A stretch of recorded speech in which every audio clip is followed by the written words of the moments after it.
בהתחלה זה כל אחד היה עם המחשב שלו. לאט לאט אתה רואה פשוט ילדים, ההוא רץ להוא, קראתי את הספר שלך, באמצע השיעור. הם רצים אחד לשני, קראתי את הספר שלך, תשתף אותי, אני אוסיף לך עוד דף בספר. זה היה מדהים.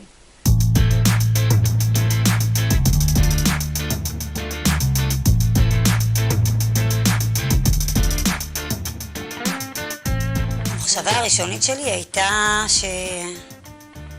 שאולי סוף סוף באמת מצאנו דרך להוריד את הפחד מהכתיבה. זה היה הדבר הראשון שחשבתי עליו. סוף סוף אולי באמת מישהו מצא דרך להוריד את המחסום הזה. ברמת התלמידים חשבתי. היום אני כבר חושבת שזה גם ברמת מורה. אני חושבת שכבר בשיעורים הראשונים ראיתי שהילדים פשוט, הם כותבים, הם לא שואלים כבר, הם לא חוששים, הם פשוט כתבו באופן חופשי, באופן גלוי, לא הסתירו כלום. זה היה פתוח, הרגשתי שהם פשוט פרחו שם. וזה כתיבה, זה לא משחק מחשב, זה לא פורטנייט או כל מה, זה פשוט כתיבה. הייתה שם כתיבה תמה, באלף פעם היו קוראים לזה כתיבה תמה. זה מה שהיה שם. לא כל כך התחברתי, נגיד, לקריאת ספרים, לכתיבת ספרים. זה משהו שאני לא אוהבת להקדיש זמן, כאילו אין לי סבלנות לשבת ולעשות את זה. השימוש במערכת ענק של ספרים כן עזרה לי, וגם עזרה לי כאילו לפתוח את הדמיון שלי, ולהתחיל לחשוב על דמויות, על כל מיני אנשים. הם כותבים מה שהם רוצים.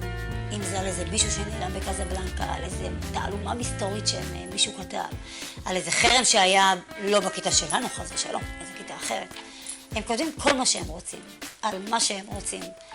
בשבילם זה הרפתקה, זה עולם, הוא לא קשור לבית ספר.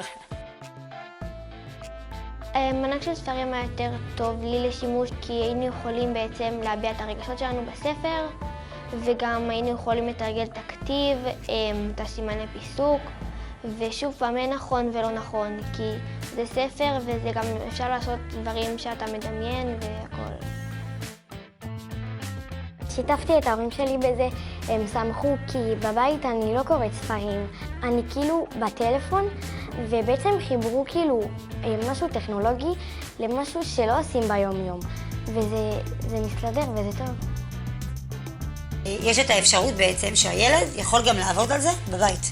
יש את היוזר, את השם משתמש, והילדים אחרי מספר שיעורים בודדים, הם לא סיימו פה את הספר, הם המשיכו אותו בבית. ואז ההורים בעצם נחשפו. ושני הורים שכן התקשרו אליי. מה זה? כאילו, הספר, תקשיבי לו, בחיים לא ידעתי שהילד שלי כותב ככה. אף פעם לא חשבתי שיש לו שפה, הם כבר התחילו לכתוב בשפה ספרותית של ספר. בהתחלה זה היה נורא הגה כזאת שהם רושמים כמו השפת יום-יום, ופתאום הם הבינו שהם רושמים ספר. ושני ההורים האלה שהתקשרו אליי, זה בעצם, לא ציפיתי לזה, לא ביקשתי, גם לא ידעתי שהם כותבים בבית הילדים. אז בעצם גיליתי שהם לוקחים את זה הביתה, וההורים בעצם חשופים לזה. אז המשוב היה, וואו, כאילו, לא ידענו שזה ברמה כזאת. לקבל דבר כזה, כאילו, זה לא מובן מאליו, זה פרס, ומי שיקבל את זה צריך לדעת איך להשתמש בזה, ואם הוא יודע איך להשתמש בזה, הוא ייהנה מהתוכנית ענק של ספרים. אני חושבת שזאת אחת התוכניות, אני 17 שנה בתוך בית הספר, פתאום בא משהו אחר מבחוץ, שהוא בעצם לא רק בשביל המורה. רוב מה שאנחנו מביאים זה באמת כלי עזר, לעזור למורה, להקל על הילדים, לעשות החלטה למידה חווייתית יותר. פה פתאום רואים את הילדים. הם יכתבו גם בלי המורה. הם יכתבו עם ענק של ספרים בבית לבד. ואני חושבת שזאת אחת התוכניות החשובות ביותר בבית הספר.